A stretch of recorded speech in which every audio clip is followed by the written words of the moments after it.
Hey, Miss Gav, how are you doing? I'm good. How are you? I'm doing good. Okay. Good. How's your summer going? Pretty good. That's I exciting. actually started my master's courses, so that's been Good. fun. That's Yeah. awesome. They're not fun.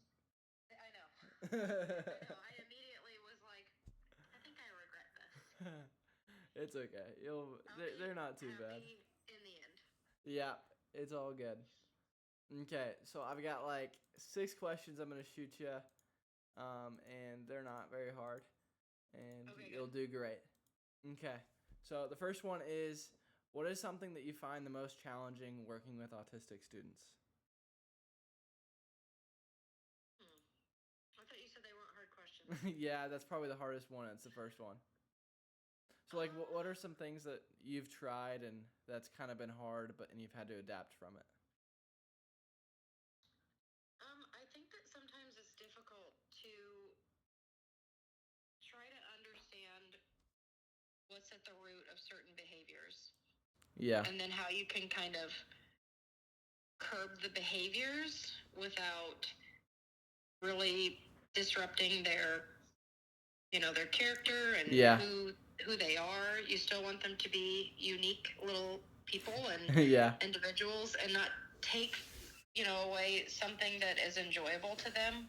um so kind of trying to adapt, just what my understanding is of their behavior. yeah, I think that's a challenging thing, and there is no characteristic that is similar for everybody or yeah, cause for each characteristic. So just understanding so many different characteristics, I think, of different individuals with autism. yep. And so, what are some supports that you use in day to day life in the classroom that's helped assist them and make them like we can talk about Jackson first. That's exactly who it comes to mind. Yep, because like, what are some ways that we can assist him to uh, be on the same level as some of the other students in the classroom, maybe with learning delays and not necessarily autism? What are some things that we can do to help him out? I think as far as communication would go, which is a big one, trying to give him plenty of time to give an appropriate response. And then if he's not doing that, making sure that we're prompting him in different ways, or Yeah, maybe giving him other ways to communicate, like with pictures or something, which he's pretty verbal, so we don't have to use pictures with him very yeah, often, but maybe rephrasing in a way that he understands, or using simple statements, or even just 2-word choices with him so that he can communicate more effectively with us. As far as the behaviors go, like a lot of his stemming behaviors, yeah, I think just understanding what those behaviors are and that they're not meant to be disruptive or annoying or anything like that yeah, makes them more tolerable when you understand them, which I think is kind of goes back to your other question, is just understanding them. Um, but and then sometimes maybe giving him a fidget or giving him a flexible seating option. Um, and as you know, he doesn't always love to do his work. yeah, So I think breaking up work into manageable chunks of time and then offering him breaks in between is kind of a good way to adapt to making our way through the school day a little bit more yeah, just easier for him.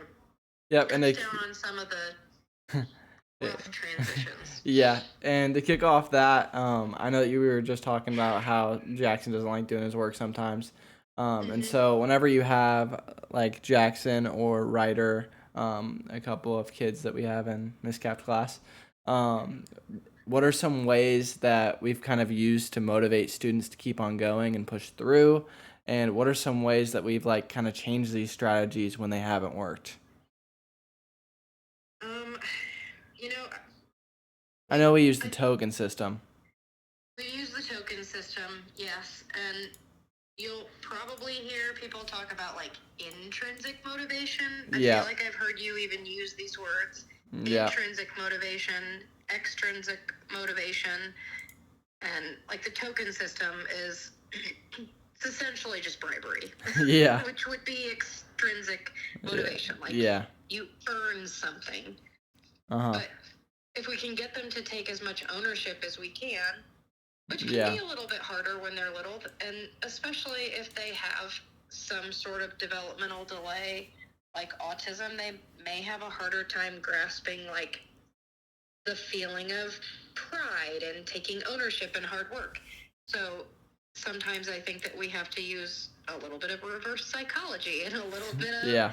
just trying to make it fun, turning things into a game to get them more motivated to complete their work.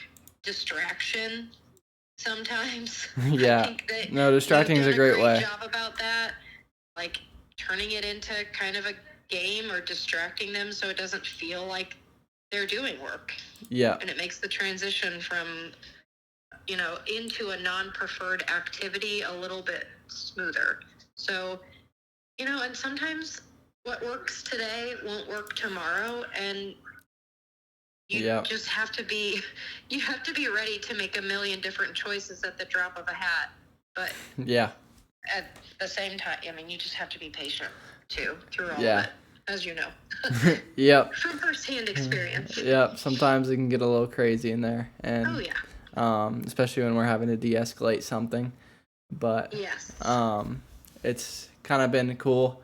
One thing that I definitely learned from you that I'm gonna use next year, hopefully, is what to do whenever there is some type of de-escalation going on, but there's the rest of a class going on, and how to kind of transition from that.